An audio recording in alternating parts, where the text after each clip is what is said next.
Assalamualaikum warahmatullahi wabarakatuh. Perkenalkan nama saya Fadila Wahyu Pretarintias dengan NIM C2C022109 dari kelas D Informatika. Di sini saya akan mempresentasikan tugas kecerdasan buatan yang berjudul Klasifikasi Penderita Diabetes menggunakan metode Smoot dan Random Forest.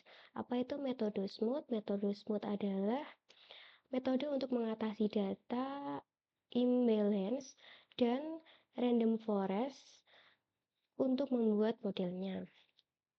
Di sini saya menggunakan kode editor Google Colab dengan menggunakan dataset diabetes yang saya ambil dari Kaggle. Ini dia yang menggunakan format CSV. Maka dengan dataset diabetes ini saya menggunakan pendekatan algoritma klasifikasi untuk melakukan pengolahan dan analisis guna memprediksi status penderita diabetes. Baik, yang pertama kita bisa mengimpor library yang dibutuhkan untuk melakukan klasifikasi seperti impor pandas, numpy, matplotlib.pplot, dan impor seaborn. Selanjutnya untuk data processing, inilah tampilan dari dataset dari konten diabetes.csv. Ini dia yang saya ambil dari Kaggle. Ini dia Excel-nya.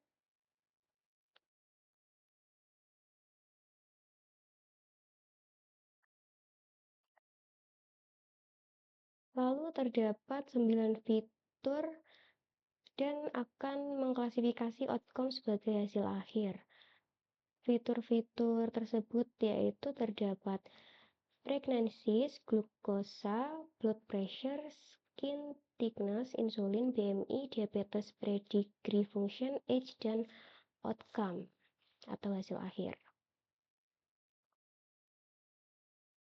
Jadi fitur-fitur tersebut kita bisa mengklasifikasikan apakah pasien-pasien ini menderita penyakit diabetes atau bukan. Kebetulan semua fitur ini akan digunakan, jadi tidak ada yang dihapus atau di drop. Oke, selanjutnya untuk fitur-fitur hasil tampilan dari data.info itu ada 9 seperti yang saya sebutkan tadi, yaitu menampilkan data tipe seperti integer dan float.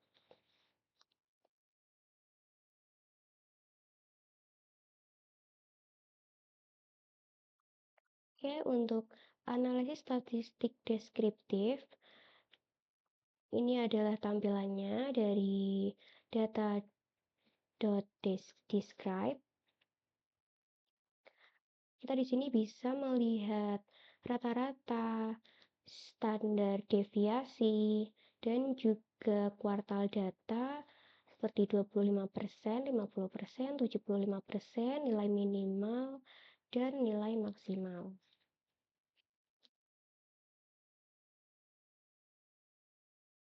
Ya, selanjutnya, sebelumnya kita belum tahu berapa jumlah data yang ada. Maka kita bisa menggunakan data.shape yang menghasilkan jumlah data yaitu sebanyak 768 dan dengan 9 fitur. Untuk mengetahui data apakah terduplikat atau tidak, kita bisa mengeceknya dengan data.duplicate.sum dan hasilnya adalah 0 atau kosong. Lalu perlu mengetahui juga apakah ada data yang kosong atau missing value dengan kode data.insult.sum. Ini dia hasilnya. Lalu selanjutnya yaitu exploratory data analysis atau EDA, yaitu proses analisis awal data untuk memahami karakteristik, pola, dan hubungan antar variabel menggunakan teknik statistik dan visualisasi. Tujuan utama EDA sendiri yaitu yang pertama untuk mengidentifikasi distribusi data, menemukan missing value atau outliers, memahami hubungan antar variabel, dan menyiapkan data untuk pemodelan lebih lanjut. Teknik umum dalam data EDA yaitu statistik deskriptif seperti mean, median, dan standar deviasi. Lalu ada visualisasi data berupa histogram, box plot, scatter plot, dan heat map. Ini adalah tampilan dari data outcome atau hasil akhir yang menjelaskan bahwa 0 adalah pasien yang tidak menderita penyakit diabetes sebanyak 500 dan pasien yang menderita diabetes sebanyak 268. Jadi, sebagian besar fitur dalam dataset berupa float karena mempresentasikan pengukuran yang bisa memiliki nilai desimal. Hanya fitur prognosis dan outcome yang berupa integer. Pada outcome penderita diabetes terdapat data imbalance atau terdapat ketimpangan yang mengalami diabetes sebanyak 268 dan yang tidak mengalami diabetes adalah 500. Maka dari hasil outcome ini kita perlu melakukan penyeimbangan. Untuk visualisasi data, saya menggunakan histogram.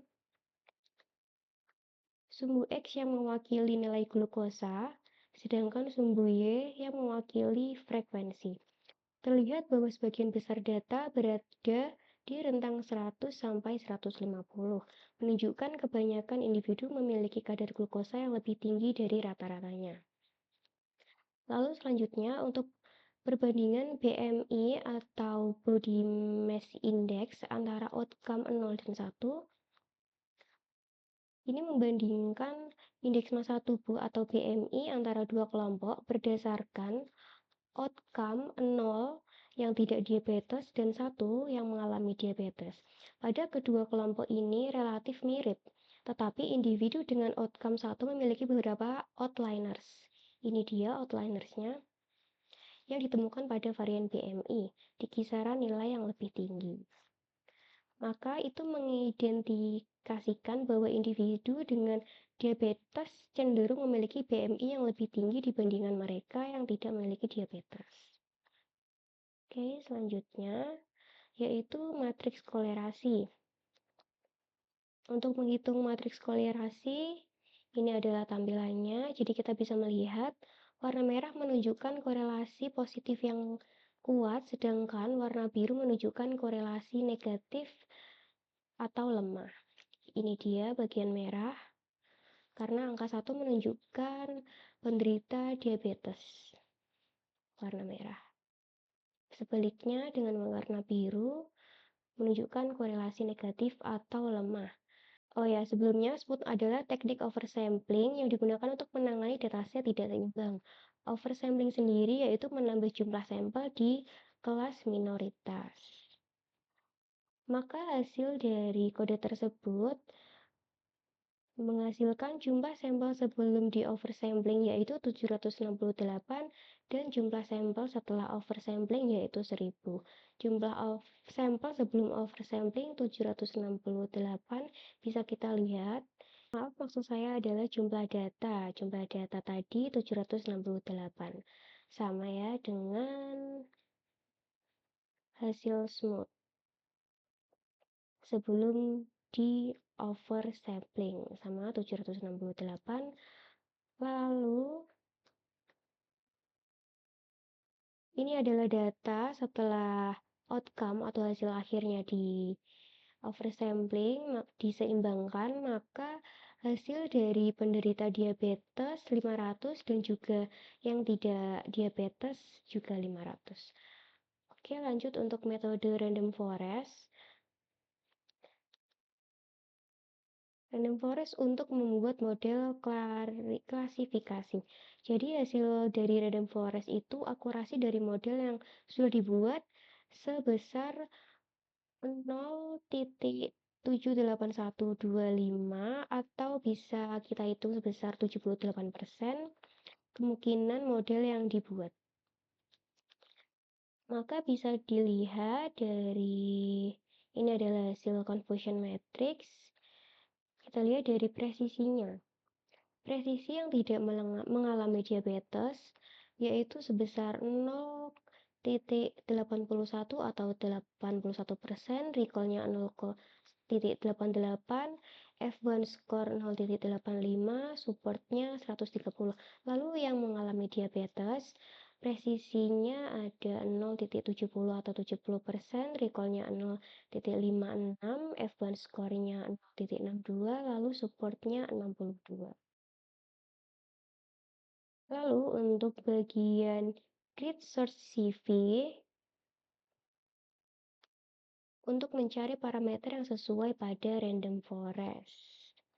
Di sini terdapat kriteria metode pemilihan pemisahan node antara Gini dan entropi. Lalu terdapat juga parameter MACDEP untuk menghitung kedalaman random forest antara 2-4 yang paling akurat, parameter mean sample split yang diuji antara 1 hingga 4, parameter MACFeatures dengan SQRT, dan random state untuk menetapkan nilai random state agar hasil replikasi tetap konsisten. Maka hasil dari GERD search dari parameter yang sudah diinputkan, maka kriteria yang paling tepat yaitu adalah kriteria Gini. Ini adalah hasil dari kode rf underscore hyper underscore model dot base underscore params underscore. Lalu di kode ini yang menentukan apakah ada perubahan akurasi atau tidak.